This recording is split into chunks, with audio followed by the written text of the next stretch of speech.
Hello everyone, कैसे हैं आप सभी स्टूडेंट। तो आज की इस वीडियो में मैं आप सभी बच्चों को सेमेस्टर 2 के रिजल्ट में आप किस पेपर में फेल है, पास है या अगले सेमेस्टर में जाने के काबिल है या एलिजिबल है या नहीं, ये कैसे जांच सकते हैं, ये मैं आपको आज की इस वीडियो में बताने वाला हूं। तो अगर आपको लगता है कि आपके सेमेस्टर 2 के पेपर में हमने आपकी मदद की है तो आप इस वीडियो को दोस्तों को शेयर करें। व्हाट्सएप ग्रुप हो सकता है, आपके दोस्तों को इंस्टाग्राम हो सकता है, आप इस वीडियो को शेयर करें, स्टोरी पे लगाना चाहे लगा सकते हैं, ताकि सभी के पास ये जो कह सकते हैं हमारे चैनल के द्वारा आपसी बच्चों जो मदद की जाती है वो कहीं ना कहीं जो भी बच्चे ग्रामीण क्षेत्रों में बैठे उनके पास ये मदद पहुंच सके।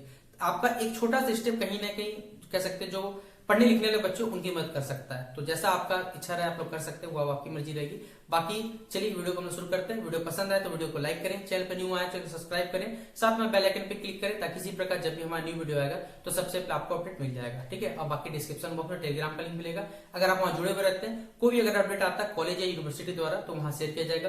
कुछ पूछना रहे तो आप हमसे फेसबुक या इंस्टाग्राम पे जुड़ के जो पूछना रहेगा पूछ लीजिएगा। तो चलिए वीडियो को शुरू किया जाए। देखिए, सबसे पहले आपके सेमेस्टर 2 में अगर हम लोग बात करें तो पेपर थे मेजर पेपर 2 और 3 के नाम से पेपर थे। इसका इंटरनल भी हुआ था आपका और एक्सटर्नल भी हुआ था, आपको मालूम होगा। अब कुछ बच्चों का तो ये प्रैक्टिकल भी हुआ था, अगर याद होगा तो। ठीक है, मैं यहाँ लिख दे रहा हूँ 25 नंबर का ये होता है, 75 का होता है। जो बच्चे प्रैक्टिकल को होता है वो अलग अपना हिसाब रखिएगा। ठीक है, ये नॉर्मली बता रहा हूँ। ये मेजर पेपर आपका 3 है, इसमें भी 25 और 75 में बटेगा। ये एक आपका माइनर पेपर होता है जिसे आप लोग MN 2A भी कोई बच्चा कहता है, कोई बच्चा 1B भी कहता है, 1A भी कहता है, जैसा अपने हिसाब से लगे। माइनर पेपर 2 लिख रहा हूँ। ठीक है, ये भी 25 और 75 में रख रहा हूँ। MDC पेपर में कोई इंटरनल नहीं होता, ये सीधा 75 का हुआ था।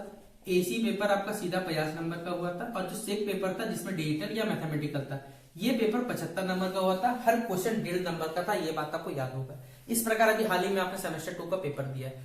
अब बात रहा कि भैया कितना नंबर लेकर आना है। देखिए, मैंने आपको अभी बोल रहा हूँ कि आपका जितना भी नंबर का पेपर हुआ है, ठीक है, उसका आपको 40% निकालना। 40% यानी 2/5 हिस्सा आप निकाल लीजिए, आपको प्राप्त होते। जैसे अगर मान लीजिए 25 नंबर है, ठीक है, तो 25 का 40% बोलो तो 2/5 यानी हमारे पास होता 10 नंबर।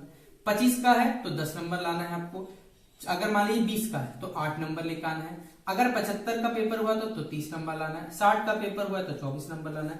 और 50 का पेपर हुआ अगर हमारे पास तो इसमें 20 नंबर लेकर आना है। तो इस हिसाब से अपने पेपर को देख लीजिएगा कि कितना नंबर का पेपर हुआ था, उसका 40% लाना। अब ध्यान दीजिएगा, बहुत सारे बच्चे सोचते हैं कि भैया हम लोग सिर्फ इसी में पास हो जाए, एक्सटर्नल में पास हो। कुछ नहीं, आपको इंटरनल में पास होना पड़े, एक्सटर्नल अलग से पास होना होगा।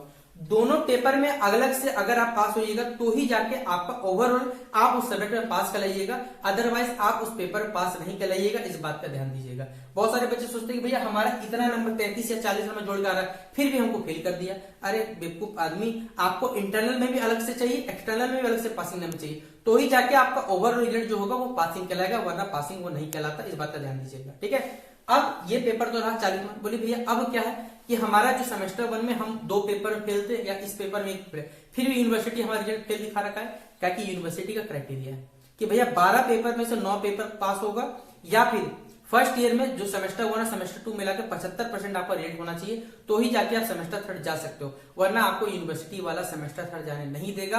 और आपको सेमेस्टर 1 हो, अगर सेमेस्टर 1 तो चलिए बढ़िया कि जल्दी पेपर हो जाएगा, फरवरी तक पेपर हो जाएगा, वो तो आप लोग 2 महीना क्लियर कर लोगे। ठीक है, 1.5 महीना क्लियर हो जाएगा आपका। लेकिन सेमेस्टर 2 6 महीना लग जाएगा फिर आपको क्लियर करते करते। इसीलिए आप सभी बच्चों को सेमेस्टर 1 और 2 दोनों मिला के, पहले बात तो 75% दोनों मिला के, या कहा जाए 9 पेपर पास होना पड़ेगा। और हर पेपर में या देखिए, चाहे इंटरनल हो, चाहे एक्सटर्नल हो, चाहे प्रैक्टिकल हो, उसमें 40% लेकर आना होगा। किसी पेपर में अगर आपका अब्सेंट था, चाहे प्रैक्टिकल था चाहे इंटरनल हो, उस वजह से भी यूनिवर्सिटी वाला कई बार सब्जेक्ट में आपका जो रहता है रिजल्ट में वो फेल कर देता है। बाकी जब तक ऑफलाइन मार्कशीट नहीं मिल जाता है तब तक याद रखिए ऑनलाइन मार्कशीट का कोई वैल्यू नहीं होता, क्योंकि ऑनलाइन में बहुत सारी चीजें गलती देखने मिलती है। तो ये सब बातों का आपको ध्यान रखना है। तो इस प्रकार उम्मीद करूंगा कि आपको समझ में आएगा कितना नंबर लाना है, क्या क्राइटेरिया, ये सभी चीज आपको हमने बता दी। तो शेयर करिएगा इस वीडियो को अपने सभी दोस्तों के साथ। मिलते हैं नेक्स्ट वीडियो पे बेस्ट हिसाब से बच्चों की आमसन के लिए। मिलते हैं नेक्स्ट वीडियो पे, तब तक के लिए जय हिंद, जय भारत।